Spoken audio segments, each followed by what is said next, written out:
हम लोगों ने देवी देवताओं की कई कहानियां सुनी, पर सभी कहानियों में एक देव ऐसे हैं जिनकी शरारतें थामे नहीं थमती। श्री कृष्ण के कई ऐसे किस्से हैं जिन्हें सुनकर हम लोग बड़े हुए हैं, पर एक ऐसा किस्सा है जो कि आपका होश उड़ा देगा। मथुरा के पास वृंदावन शहर में एक मंदिर है जिसे निधिवन कहा जाता है। कहते कि वहाँ रोज रात में श्री कृष्ण राधा और अपने गोपियों को लेकर आते हैं और वहाँ पे रोज रास लीला रचाते हैं। उस रास लीला में श्री कृष्ण सबके साथ नाचते हैं और नृत्य के जरिए अपना प्रेम सभी में बांटते हैं। मंदिर के पास एक रंग महल भी है जहाँ कहा जाता है कि श्री कृष्ण रास लीला के लिए राधा को तैयार करते हैं। वहाँ रोज रात में मंदिर के कार्यकर्ता के द्वारा वहाँ पे श्रृंगार का सामान भी रखा जाता है। साथ ही उस कमरे में एक बेड भी है, क्योंकि मान्यता के हिसाब से रास लीला के बाद श्री कृष्ण और राधा वहीं पे आराम करते हैं। कई बार तो वृंदावन के लोगों ने उस मंदिर से रात के समय पायल और घुंघरू का आवाज सुनाई देता है। वो लोग कहते हैं कि हमें रात के समय हमें पायल की आवाज सुनाई देती है। वैसे तो वहाँ पे रात को जाना खतरों से कम नहीं है, पर अगर गलती से कोई बंदा चला जाए और वो कृष्ण की रास लीला को देख ले तो वो बंदा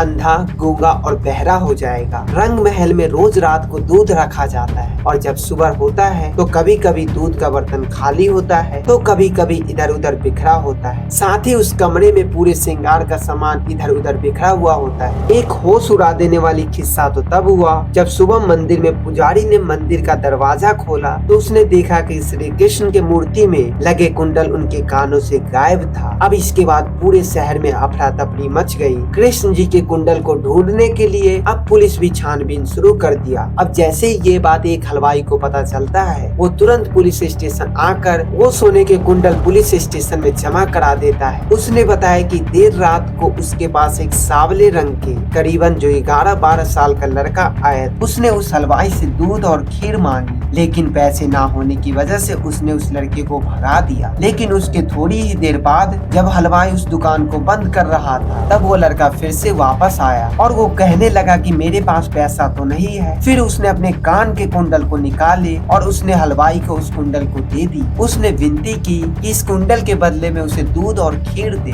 अब हलवाई भी कुंडल को देख के मान गया। वो लड़का दूध और खीर लेते ही वहाँ से ऐसे गायब हो गया। हलवाई ने कहा उसे बिल्कुल भी पता नहीं चला कि बच्चे कहाँ गया। उसे ये बिल्कुल भी पता नहीं था कि ये सोने की कुंडल है। उसने तो सोचा कि इतनी रात को बच्चा आया है तो मैं कैसे उसे वापस कर दूं, शायद वो भूखा होगा। इसी वजह से हलवाई ने उस बच्चे को दूध और खीर दे दी और उसके बदले में कुंडल ले ली। अब जैसे ये बात पुजारी को पता चला वो हक्का बक्का रह गया। उसे याद आया कि पिछली रात को उसने श्री कृष्ण के लिए दूध और खीर रखना भूल गया था। उसे अब समझ में आ गया था कि वो सांवला रंग का लड़का कोई और नहीं बल्कि स्वयं श्री कृष्ण थे, जिन्होंने हलवाई की दूध और खीर को चुरा कर खाना उचित नहीं समझा। इसीलिए उन्होंने अपना कान का कुंडल उन्हें दे दिया। पुजारी को अपनी गलती का एहसास हुआ और उसने श्री कृष्ण से क्षमा मांगी और श्री कृष्ण के कान में वापस वो कुंडल पहना दिया। अब देखते ही देखते वृंदावन की ये किस्सा पूरे देश में मशहूर होने लगी। अब भगवान श्री कृष्ण की लीला को देखकर लोगों की मान्यता उनकी तरफ और भी ज्यादा झुक गई। अगर आपको कहानी ये अच्छी लगी तो अभी न्यूज़ पैलेस को सब्सक्राइब करें।